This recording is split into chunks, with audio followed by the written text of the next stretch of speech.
What's up, everybody? Doc 1985. There's levels to this. Yo, shout out to my dude in the comment section, Eli the Realist One. Shout out to you, man. Again, Eli the Realist One. So, I made a video about Stadia yesterday, right? And talking about how it's not going anywhere. And my dude left a comment on that video that I'll be honest with you, when I first saw the comment, I got defensive, right? Now, if you're a fan of rap, hip hop, lyrics, and you like to follow, like the actual words, not just the beat, so you follow actual bars and the meanings behind stuff, right? You know that sometimes you can have one liner, or if you're a fan of battle rap, right? Sometimes you can have a one liner that'll be a bar, literally just a bar by itself, and it has so much meaning to it. It could be so deep, right? My man said a one liner, just a few words, and the more I thought about it, the more I was like, man, I got to make a video about it. So I talked about how Stadia is not going anywhere, how Google is doing everything that they can. They're putting themselves on TV. The technology is amazing. It's the best cloud streaming service out right now, in my opinion. Okay. Now, I've only tried GeForce Now, xCloud, and Stadia. So I haven't tried Luna. I haven't tried, what's the other one? What's the computer one? Shadow. I haven't tried Shadow yet. But, from what I have tried, Stadia has been amazing. Like, you literally feel like you're playing natively on a console. I promise you, okay? Now, for me to really get that experience, I got to take it off of 4K, but that's a whole different story, a whole different video. But anyways, regardless, the technology works. My man Eli the Realist One said in a comment in that video, he said, Stadia is dead. The technology isn't. Bars. Bars. Like I said, when I saw that, I got upset. I was like, yo, I literally made a video talking about how Stadia is not dead, how Stadia is still going, and you're gonna make a comment saying Stadia is dead. But as I sat there and I analyzed what he was saying, it makes sense, and it brought the title of this video, right? The brand may die,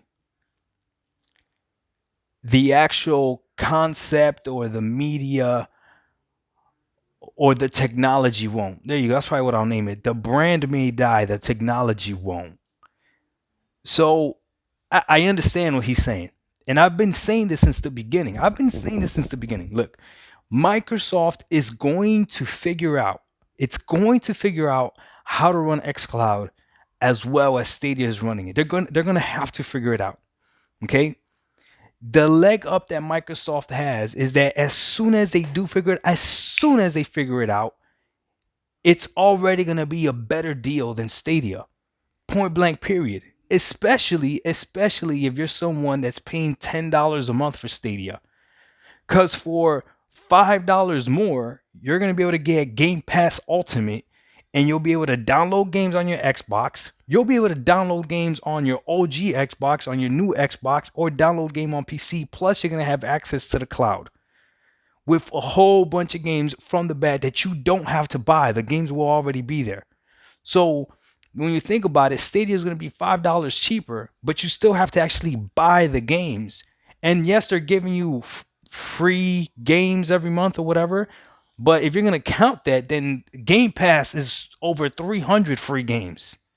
If you're going to count just a subscription to play on the cloud.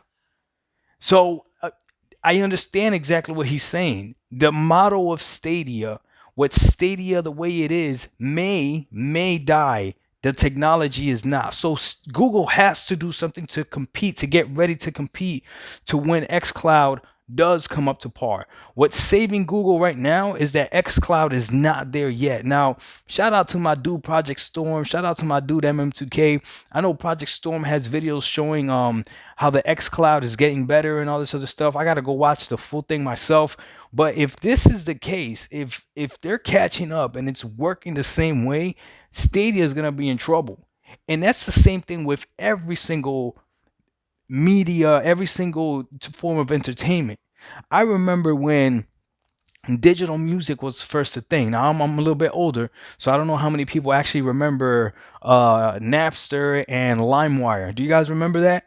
So Napster and LimeWire, like, I don't even know if they're around today, but they introduced, to me at least, digital listening to music digitally. Like without a disc or without a cassette tape. Some of you guys don't even know what a cassette tape is. Some of you guys don't even know what a CD is. Anyways, listening to music with a CD, right? Or listening to music with a cassette tape, walking around with your big Walkman and stuff. I used to have that Sony Walkman that didn't skip though. You know what I'm talking about, right? But anyways, if Microsoft made a Walkman, I probably would have had their Walkman because Microsoft usually makes stuff a little bit better. But that's a different video. Anyways, chill, relax. Calm down. Yeah, look at them ponies galloping. Anyways, so let's get back to the topic. Anyways, so I remember Napster, LimeWire, digital media, whatever. And I remember thinking to myself, like, yo, this will never go away because it's just too convenient. Even though we used to have to download this music over that freaking crazy ass internet, y'all remember that?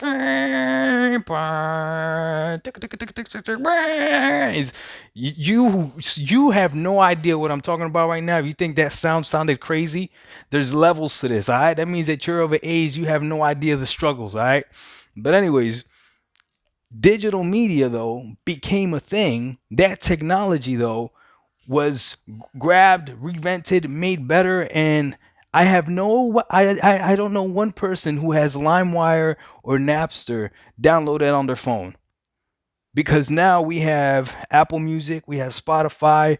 What's the other one? We have Tidal. What's the other one? Amazon Music, Google Music, right? So, but streaming music, digital music became a thing, right? So that technology stayed, those brands gone. Same thing with video games. Look, when Sega stopped making console, that didn't end consoles, right? Like somebody else came up, Sony came up, right? Microsoft came up, right? So someone is going to continue to figure out this technology, especially if it makes sense. And sometimes the first people that bring something to the table aren't the ones that stay with it.